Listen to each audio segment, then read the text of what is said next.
There's some folks in the country who believe that you should be handling snakes if you are religious, because they get that from a Bible verse that I'm going to tell you about. One of those folks is John David Brock. He belonged to the holiness faith. He was down in Kentucky at the Mossy Simpson Pentecostal Church, and he decided he was going to handle snakes, and he got bit. Oh, okay, that happens. But that's okay, because the whole point is if they bite you, you just pray over it and you're fine. He died 4 hours later. Okay, so what verse are they referring to? True followers of Christ, Ross Story explains. It says, Mark 16:18, will pick up snakes with their hands, and when they drink deadly poison, it will not hurt them at all. They will place their hands on sick people, and they will get well.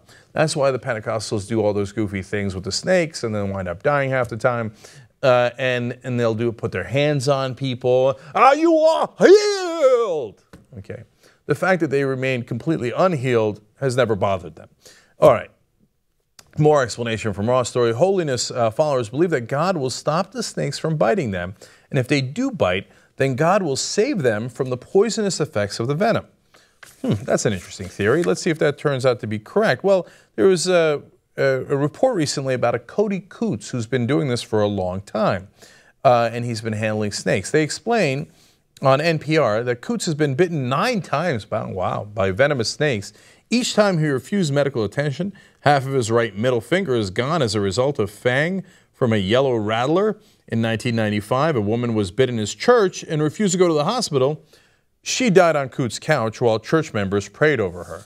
It's weird that the prayer didn't work. I thought that was the whole point. Okay, but Coots is going to be fine, right?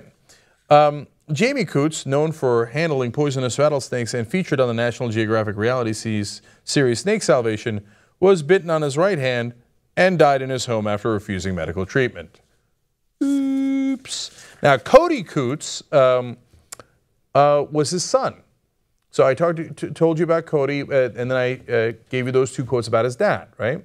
Now, Cody, turns out, sees his dad dying, goes, no big deal, I still got this. He's still handling snakes. They never learn. So the Coots thing happened a little while back. This new guy getting killed, John David Brock, just happened. Impervious to facts. But that's the thing. Once you let go of logic and reason, you're adrift. Okay, you want to have faith. But what do you base your faith on? Don't you have to use logic to decide what to have faith in? But if you don't use logic, what do you use? Well, most people, the overwhelming majority of people, use whatever religion they happen to be born into. And they think, God nailed it. If he had me born into this religion, then it must be the right one. So what do you tell me? Okay, you guys tell me to strap on a suicide bomb? Well, faith, I got faith. You guys tell me to handle snakes? Oh yeah, I'm going to wrap that stuff all around me. Jesus, Lord mercy, who could have told it if a poisonous snake bites you, you're going to die? I could have told you that. Scientists could have told you that. Doctors could have told you that. A lot of people did tell you that. You didn't believe, and you were wrong. Does the church ever turn around and go, oh yeah, man, that's right. Dog, Jamie Coots died, didn't he? He's the one telling us the whole time about how we can, God and prayer and, that's weird. No, they just steamroll on.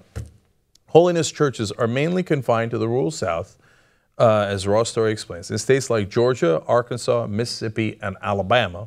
So states that predominantly go to do this. An estimated 300 churches in the U.S. practice snake handling as a rite of worship. So it's not a little thing.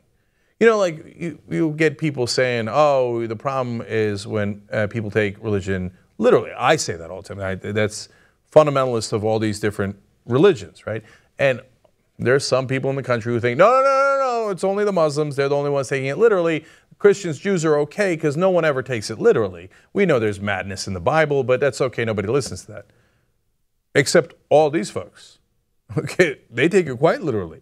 There's 300 churches that just do the snake stuff, let alone all the other ones that believe in stuff literally. The Wilkes brothers down in Texas just gave $15 million to Ted Cruz trying to buy a presidential candidate. They believe that every word in the Bible is true, that it is the infallible word of God. They believe every word is literal.